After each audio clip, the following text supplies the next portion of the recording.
မင်္ဂလာပါရှင်အခုသင်မဲ့သင်ခန်းစာကတော့ Photoshop အခြေခံသင်ခန်းစာဖြစ်ပါတယ်ဒီသင်ခန်းစာမှာတော့အမက2ပေါင်းရဲ့မီနူးပေါင်းရဲ့ကိုရှင်းပြမှာဖြစ်ပါတယ်အရင်ဦးဆုံး Photoshop ဖွင့်တဲ့သင်ခန်းစာကိုသင်ပြီးမှာဖြစ်ပါတယ် Start All Program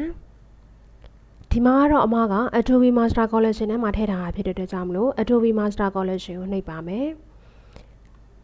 ပြီးတဲ့အခါမှာတော့အားလုံးစင်ပြအောင်က Adobe Photoshop CF5 32 bit နဲ့လုပ်ပြမှာဖြစ်ပါတယ်။ဒါကြောင့်မလို့ Adobe Photoshop CF5 ဆိုတဲ့သင်္ကေတပေါ်မှာ mouse နဲ့ကလစ်တစ်ချက်နှိပ်လိုက်ပါ။ဒါဆိုလို့ရှိရင်တော့သူကဒီမှာ Photoshop program ကိုစပြီးတော့ run နေပါပြီ။အခုဆိုလို့ရှိရင် Photoshop ပွင့်သွားပါပြီ။အဲ့ဒီမှာတော့ဒီသင်္ကေတ၃မျိုးကိုအရင်ဦးဆုံးရှင်းပြချင်ပါတယ်။သူ့ကိုတော့ minimize လို့ခေါ်ပါတယ်။သူ့ကိုတစ်ချက်နှိပ်လိုက်မယ်ဆိုလို့ရှိရင်တော့သူကဒီမှာ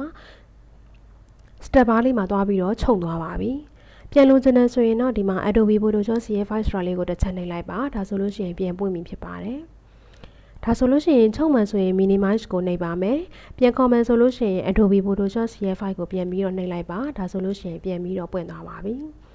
အဲ့ဒီမှာအမတို့က keyboard ကနေပြီးတော့တွားချင်တယ်ဆိုလို့ရှိရင်တော့ window ရဲ့ D ရဲ့ကိုနှိပ်လိုက်ပါဒါဆိုလို့ရှိရင်အမတို့ဒီမှာသူ့ကို step bar ကိုတွားပြီးတော့ခြုံလိုက်ပြီဖြစ်ပါတယ်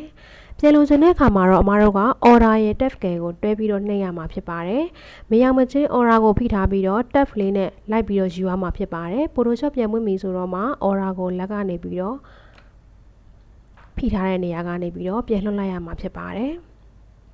keyboard ကနေချုပ်ကျင်တယ်ဆိုလို့ရှိရင် window ရဲ့ D ရဲ့ကိုနှိပ်ပါမယ်ပြန်ဖော်ချင်တဲ့အခါမှာ order ရဲ့ tab key နဲ့ပြန်ဖော်ပါမယ် Photoshop ရောက်ပြီဆိုတော့မှ Photoshop နေရာလေးမှာဖွင့်ပြီးတော့ရပ်လိုက်မှာဖြစ်ပါတယ်နောက်ထပ်သင်္ကေတတစ်ခုကိုရှင်းပြရမှာကတော့ Wish2 ဆိုတဲ့သင်္ကေတလေးပါသူ့ကိုတစ်ချက်နှိပ်လိုက်မယ်ဆိုလို့ရှိရင်ဒီ Photoshop ကခြုံသွားမှာဖြစ်ပါတယ်သူကကျတော့ကိုလိုအပ်တယ်လို့ခြုံလို့ရမှာဖြစ်ပါတယ်ဒီဒေါင်လေးတောင်ကနေပြီးတော့လိုအပ်တဲ့အရွယ်အစားကို mouse နဲ့ဖိပြီးတော့ခြုံလို့ချဲလို့ရမှာဖြစ်ပါတယ်ဒေါင်လေးတောင်မှာပဲ scale ဆိုတဲ့သင်္ကေတလေးပုံမှာဖြစ်ပြီးတော့ကျန်တဲ့နေရာတွေမှာတော့ခြုံလို့ချဲလို့မရမယ့်သင်္ကေတပုံမှာမဟုတ်ပါဘူးသူကဘေးမှာတော့ပေါ်ပါတယ်ပုံမှာတော့မပေါ်ပါဘူးဒါပေမဲ့ဒေါင်းကနေပြီးတော့အချုံချဲလောက်တာကပို့ပြီးတော့နှစ်ဆပို့ပြီးတော့မြန်စေပါတယ်ပုံမှန်တိုင်းပဲထားမယ်ဆိုလို့ရှိရင်တော့ဆောနာတော့က Wish2 ဆိုတဲ့သင်္ကေတနေရာလေးမှာ maximize ဆိုတာလေးဖြစ်သွားပါပြီသူကိုတစ်ချက်ပြန်နှိပ်လိုက်ပါကိုလိုသလိုအချုံချဲလောက်ချင်တယ်ဆိုလို့ရှိရင် Wish2 ဆိုတဲ့သင်္ကေတလေးကိုနှိပ်ပါ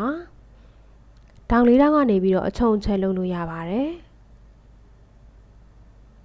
ပုံမှန်အတိုင်းပဲ screen အပြည့်ပြန်ထားချင်တယ်ဆိုရင်တော့ maximize ကိုနှိပ်လိုက်ပါဒါဆိုလို့ရှိရင် screen အပြည့်ဖြစ်သွားပါပြီ